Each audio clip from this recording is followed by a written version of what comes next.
how to turn on or turn off customize Samsung Health on the Samsung Galaxy S25 series. First, let's return back to the home screen by tapping on the home button at the bottom of the screen. And from the home screen, swipe down at the top to open up Quick Settings. Now in here, tap on the Settings icon. Then we scroll down and tap on Advanced Features.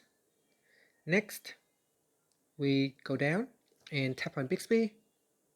Now scroll down the screen and then in here, tap on Customization Service.